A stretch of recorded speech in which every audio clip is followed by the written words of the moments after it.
Assalamualaikum warahmatullahi wabarakatuh. Kali ini lanjut part 2 di kisah Utsman bin Affan dan Ali bin Abi Thalib radhiyallahu anhuma. Utsman bin Affan 644 sampai 655 Masehi. Nama lengkapnya Utsman bin Affan ialah Utsman bin Affan bin Abil As bin Umayyah dari suku Quraisy. Ia memeluk Islam karena ajakan Abu Bakar. Selanjutnya dia menjadi salah seorang sahabat dekat Rasulullah Shallallahu Alaihi Wasallam. Utsman bin Affan mendapat julukan Dzun Nurain yang artinya memiliki dua cahaya karena menikahi dua putri Rasulullah Shallallahu Alaihi Wasallam secara berurutan. Setelah yang satu meninggal, masa kekhalifahannya merupakan masa yang paling makmur dan sejahtera. Utsman juga sangat kaya, tetapi berlaku sederhana. Sebagian besar kekayaan Utsman digunakan untuk kepentingan Islam.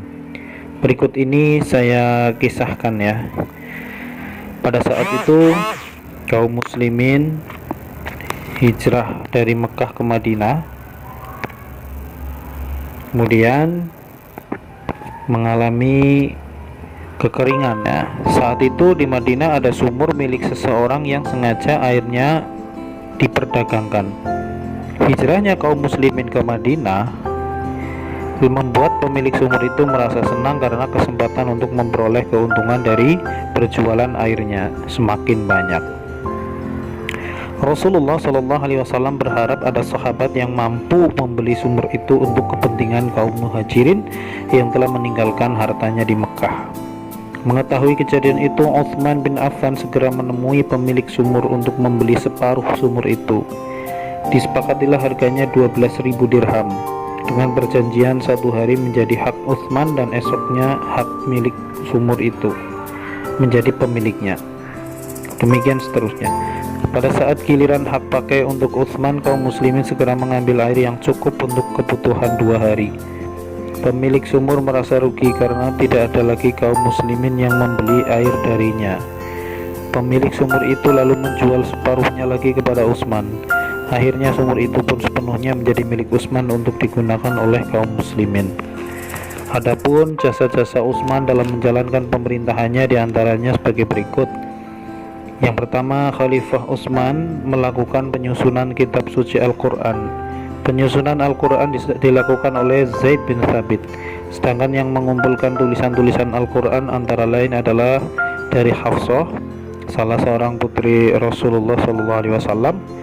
B. Menaklukkan berbagai wilayah sehingga kekuasaan Islam semakin luas. C. Memperluas Masjid Nabawi di Madinah dan Masjidil Haram di Mekah. Lanjut kepada kisah Ali bin Abi Thalib 656 sampai 661 Masehi.